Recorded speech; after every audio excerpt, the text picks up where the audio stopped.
Today we're putting Rogue's FM Twin Stack, legitimately one of the best pieces of equipment I've seen and tested, up against Rep's Aries 2.0, the challenger that forced every company in the home gym scene to evolve. If you're looking to add a high-end, all-in-one style rack to your home gym, there's no denying these two are at the top of your list. There are a ton of all-in-one systems out there that we've reviewed and we will be reviewing, and a lot more coming, but Rogue and Rep are two of the best in the business. These incredibly versatile rack systems each have integrated cable systems that allow you to do countless movements in a compact footprint. I've literally got a functional trainer, lat pull down, low row, and power rack right here. These aren't just the centerpiece of your home gym, they're almost the entire thing.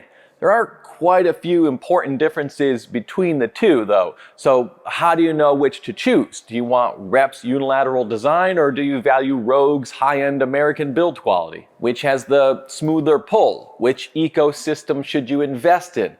There's a lot to talk about, and I've spent a lot of time going through every single one of the over 1,000 comments you've left on our reviews to determine all the things you want us to cover.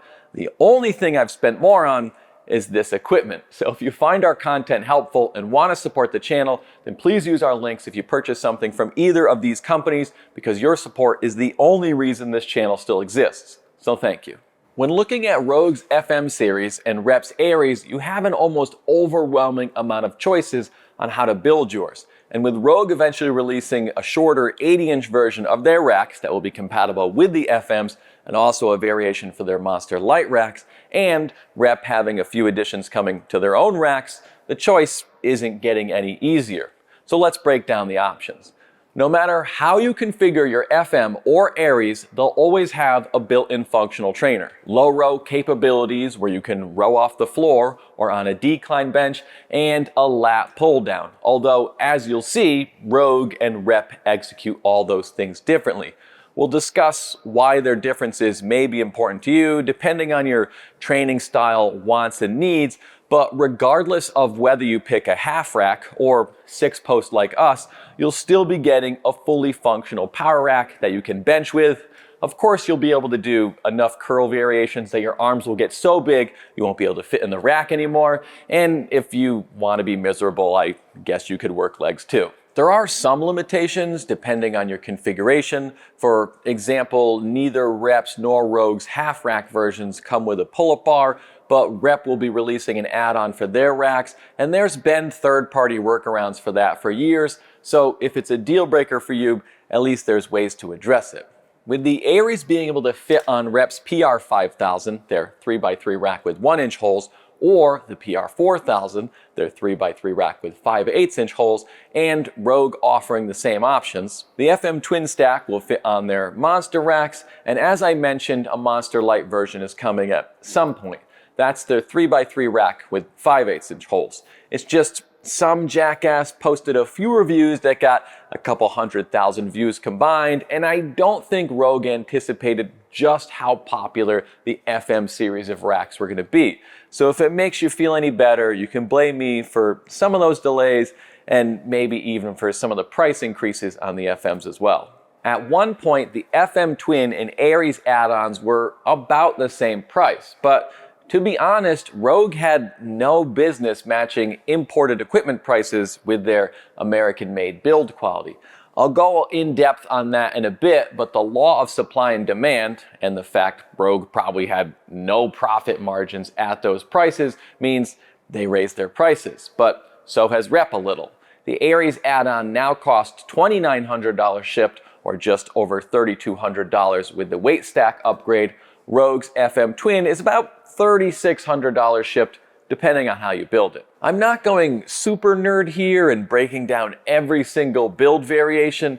Someone can bully me in the comments on the subtleties, but to make things easier, we'll say Rogue's add-on costs about 20% more because to keep things even, we're gonna match the weight stack size. Rogue's FM Twin features dual 300-pound stacks, whereas Rep's base build has 260-pound stacks that can be upgraded to 310 pounds like ours are. So you can save some money on reps there, but Rogue's stack shrouds are optional too, so you can save $300 by not getting them. Though I'd almost argue they're mandatory, not only because they give the FM a more polished and refined look, but if your toddler is anything like mine, he's made it his life's mission to find every possible way to hurt himself and my equipment. So keeping his fingers safe is almost as important as how cool my gym looks. Of course, there are lots of ways to build these things, with Rogue and Rep each offering 3 depth options. Our racks are all 30 inches deep, by the way, and them both having a few different heights to choose from, though Rogue, once their 80-inch tall rack comes out, will have the advantage there since they also offer a taller 100-inch version. This video is more about the add-ons than the racks themselves, but it's worth noting Rogue's racks are wider with a 49-inch exterior width versus Rep's 47-inch width, which can affect how well various barbells fit into them. It also affects how much space you have within the rack. So for me, for example, I like having the extra width for my hands when I low bar squat, because believe me, smashing your fingers into the J-cups is not something you'll want to do more than once. The trade-off with a wider rack is that my wife's favorite hobby is smashing into my rack like a dizzy toddler when she unracks the bar, hence why her rack is the narrower Rep PR5000. Luckily, both Rep and Rogue have taken into consideration the effect of their add-ons on the footprint of their racks, as the twin only adds about 4 inches to the depth and just over 1 inch to the height, whereas the Aries adds almost nothing to the depth and just under 2 inches to the height, although technically they both say you need to add extension feet on their half rack configurations if you're not going to bolt them down. Where the add-ons can affect things is inside the rack. Rogue gives you a little more space for things like incline bench, since their rear cross members are 24 inches versus Rep's 16 inches. With Reps, I've had trouble getting my bench angled higher than 30 degrees. Of course, that depends on your bench's footprint, and if you have a 6-post, you can overcome all that by just working out outside of the rack. Either way, both of them give you enough space for a spotter so you can pursue those gains with the angel of death staring down on you. Now, these rack add-ons aren't cheap. These are premium pieces of equipment. My kids will be hauling these things out of here long after I'm dead and gone, and they'll still work as well as they do today. That quality comes with a cost though. Believe me, I bought these racks myself. They're quite an investment. I do have a small trick to help you convince your partner you're getting a good deal though. First, show them a fully decked out stainless steel Rogue Monster rack, and then, after they threaten to divorce you, click one of the other 12 finishes Rogue offers, and they'll love you for how frugal and thoughtful you are. Unless you're using our links to order one, then definitely go full stainless. That's the price for the entire rack setup and the FM twin add-on, by the way. An equivalent Rep PR5000 rack with an Aries is going to run you around $5,100. Again, depending on your build, but it's just about a 20% price difference. Also realize I'm showing you the biggest and best racks each has to offer. A half rack or even a Monster Light or PR4000 would save you a little bit of money. It may be worth noting Rogue includes band pegs and monster strips with the FMs, whereas Rep doesn't, and they have a slight advantage in customization with 12 finishes to Rep 7. But outside of that, the options are close enough, and as we'll see, I'm not so sure their ecosystems are as far off as they used to be. So let's determine where those price differences come from so you can decide if they're worth it for you. The obvious reason Rogue costs more than Rep is it's made here in the US, but there's more to it than that. And side by side, well, not quite side by side because some idiot put another rack in between them. Despite that though, it's not hard to see Rogue and Rep have taken different approaches, and that's reflected in everything from the build quality, attachments, even the pull of the cables. And yes, Rogue wins in every category, at least regarding quality. Does all that matter though? These will both last forever. The racks are made with heavy 11 gauge steel, the designs are refined, Rogue's and Rep's attention to detail is impeccable, and functionally you can essentially do the same things with them. Actually, Rep has a slight advantage in versatility. So while this part of the video may seem like I like Rogue's FMs better, you'll see this sway in the other direction later. First, let me explain the quality differences. The easiest way to see the disparity between the two is to look at the trolleys, and there's no denying Rogue's are better made. Their use of rollers makes them slide smoother than Rep's plastic lining does. The UHMW lining on the pulley brackets is an insane touch that keeps Rogue's trolleys from getting banged up, and the dual stainless steel handles double trigger system screams overbuilt American quality. As you can probably tell, nothing fills me with more American pride than spending extra money on something that doesn't affect function. Okay, these are legitimately the best made trolleys I've ever used, but those over-the-top touches can come with a cost. After our single and twin stack reviews, a few people reached out asking about the trolley size and weight. Winnie and I have used both Rogue's FM options for months and haven't had any issues, but if people are asking, we're gonna check. So using the scientific method, I took some measurements and then realized nobody cares what I think. At 6 foot tall, their large size doesn't affect my range of motion on our 90-inch tall rack when at the top or the bottom of the upright, and I have no issues moving them. Winnie, at 5'6", though, is close to needing something to stand on to do curls, but in an ironic twist, she just uses a Rep carabiner instead of Rogue's oversized one to gain another inch or so of space. And when I recently had her test them to see if they felt heavy, specifically in comparison to Rep's, she said, and I quote, "Don't be an idiot, of course they do," and followed it up with, "But I guess I never noticed until you asked." Rogue gets around the weight by requiring you to use 2 hands to adjust theirs, whereas Rep's trolleys are much lighter and easy to adjust with 1 hand, making them the more practical of the two. Rogue's trolleys are definitely a little over-engineered. It's not just the trolleys though. I'm not exaggerating when I say everything Rogue is doing with this is bigger and maybe not better, as you can see sometimes they get in their own way, but the differences on everything from the size of the braces on the cross members to the hardware is noticeable. The pulleys are larger, the cables are thicker, and the whole package just feels more polished. Rogue even includes cable shrouds for all their cables, whereas Rep only covers the rear portion of the rack, leaving the front exposed. Admittedly, most of that doesn't affect function much. So let's talk about the most important factor when selecting one of these, how well they work, and we'll start with the functional trainer.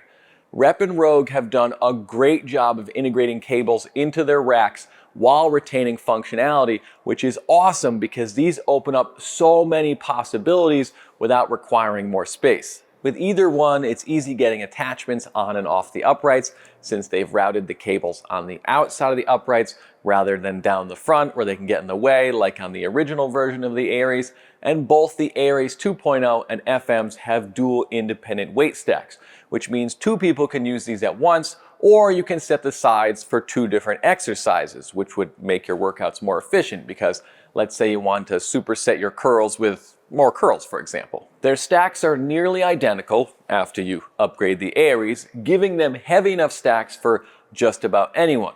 Just realize these are both using 2-to-1 pulley ratios, so the actual weight you're moving is cut in half, meaning when using the functional trainer trolleys, you've got a starting weight of 10 pounds with 5-pound weight increments, and they max out around 150 pounds, which is plenty for any movement you'll do off these front trolleys. I mean, not to brag, but I am the biggest guy in this gym, and I'm not maxing these things out. I will give the advantage to Rep here because their integrated adder weights give them smaller 2.5-pound weight increments, which is great for functional trainer movements where jumping 5 pounds can seem like a lot of weight. It's not a deal breaker on the FMs, there's workarounds, but integrated systems are simply put more efficient and superior. That being said, Rogue's D handles, and honestly all of their included attachments, are better made. Reps are solid, don't get me wrong. I'm not sure why they thought we needed 4 of them to be included with the Aries, but since Rogues rotate on bushings rather than on the straps, they spin smoother, giving you a more natural connection to the machine. I say that having them side by side. I'm not sure how many people would passionately argue one is vastly superior to the other, but given the choice, I'm taking Rogues. I share that same sentiment with the smoothness of the cables. Regardless of where you pull from, they're both outstanding, but Rogue's got a slight edge there too. If Rogue is a 10 out of 10, Rep is a 9.5. And I don't think it has anything to do with the quality of their components. It's just Rogues created a simpler pulley system, so while they're both very well engineered, a more complex system like the Aries is going to have more inherent friction. Rep's complexity is intentional though, and it has its pros and cons, which can be seen in the dual pull points of the lat pull down and low row on the Aries.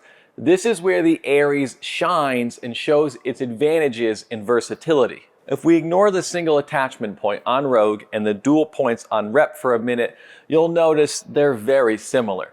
The two have adjustable and removable telescoping foot plates with built-in handles that make them easy to adjust, and since their low row heights are within an inch of each other, you'll find not only do rows work well and feel great, but that you can get yourself off the floor and use a decline bench with them as well. Even the weight increments, since they have similar stacks and identical pulley ratios, are basically the same. For the lat pull down and low row, we start at 20 pounds and go up in 10-pound increments all the way up to their maxes. Here though, Rep no longer has the upper hand with the integrated adder weights and those smaller weight increments like they did with the functional trainer. Both Rep and Rogue now have 5-pound weight jumps because with the Aries, you have to use both adders to keep the weight stacks balanced, whereas with the FMs, since Rogue combines their cables into a single attachment point, you can just offset the stacks, meaning set one side heavier to get the same 5-pound weight increments, making the FMs debatably a little quicker and simpler to adjust.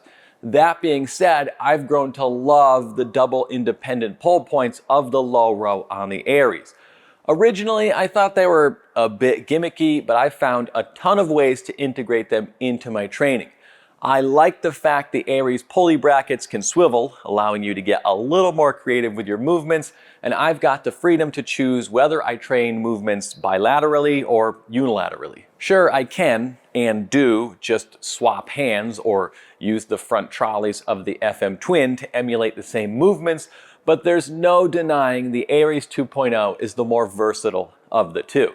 Of course, everything comes with a cost, so even though Rep's stack connector on the Aries is very well made, I never use it to link the stacks on the low row because the process of swapping the one connector Rep includes with the Aries from the lat pull to the low row and vice versa is tedious and clunky. I'm tall enough to reach it, but Winnie refuses to switch them at this point, and it's not hard to see why. In fairness, moving it isn't a huge deal, but when you spend money like a complete moron, you can just walk over to your twin stack when the Aries aggravates you. Although, if we picked on Rogue for over-engineering some stuff, this is Rep's moment. Yes, I really enjoy the independent pull points of the Aries, but the simplicity of Rogue's single pull point is just so quick and easy. Of course, I suggested a workaround for Rogue's lack of adder weights, so here's one for Rep's connector. Since the low pull points of the Aries are close enough to each other, you can just use an extra carabiner to link them together. It wasn't designed to work that way. It only works with the low row, and you still have to deal with the connector on the lat pull down if you want to disconnect or join the stacks, but I'll forgive them since I found an easy solution to get around it. Where I won't forgive Rep is for not including a low row handle with the Aries 2.0. Nobody needs 4D handles. It feels like they're admitting they know the connector isn't very good. Here's the thing, if Rogue can take some of my critiques from our twin stack review and quickly provide fixes, They've added a bracket so the weight selector pin no longer has to sit on top of the stack when using the lighter weight. And they've provided a full set of stickers showing both the single and combined stack weights, even going so far as to send those fixes out to the original purchasers of their units. Then why can't Rep give me a damn low row handle? They sell them, and they included one with the original Aries. So Rogue wins the low row attachment battle by default, although they probably would have anyway. I've been using one of their grip triangles for years, and it's a very well done, solid attachment. It may not be quite as over the top as their stainless steel lap bar. Do I need something this nice? Probably not. It will ruin other bars for you. I feel like maybe this is where we run a slow-mo clip with my hair blowing as I lovingly stare at the bar. Everything from the knurling to Rogue's stainless finish versus Rep's chrome, and even Rogue having a larger diameter of 29mm versus 27 on Rep's results in this being the best feeling and performing lap bar I've used. Sure, it may also demonstrate how excessive Rogue's touches can be. I can pull just as well with Rep's, but that doesn't make it any less awesome. With either machine, the lat pull works very well. You've got plenty of space within the rack to move around and can pull straight down without feeling pressed up against the uprights. Because of their 2-to-1 pulley ratios, both of these machines have more than enough cable travel, so you'll never be limited in your range of motion for any movements off any of the pull points, regardless of your rack's configuration or height. And of course, they have heavy enough stacks to challenge just about everyone. Really, the decision comes down to whether you want to deal with Rep's clunky connection system because you value those unilateral movements, or if you prefer the simplicity and efficiency of Rogue's single point. Rep has a slight edge in functionality, but will you ever utilize it? I'm not even sure there's much of a difference in their ecosystems anymore. The minimalist in me, who seems to have died long ago, would argue either of these are more than I'll ever need. And you can argue Rep innovates and releases things quicker than Rogue, but they also had to. They didn't have a Rhino belt squat equivalent. They do have one coming though. They'll get a Smith machine attachment out quicker than Rogue, if Rogue ever makes one at all, but with third-party companies like Bulletproof Fitness already supporting both with the VTS, how big of a factor is that? And yes, that review is coming, so subscribe for it, or just subscribe because you're over 20 minutes into listening to me talk about 2 power racks. Who is the nerd now? So, do you value Rogue's American-made quality or the cost savings of Rep importing their equipment? Either way, these are both fantastic options, and I don't see anyone being disappointed in their decision. But let me know what you think, and before you comment, I missed something, check out our 2 full reviews of both these items because as hard as it is to believe, yes, I can talk more about them. Thank you so much to our Patreons who help to finance videos like this. This video would not exist without you. And thanks for watching.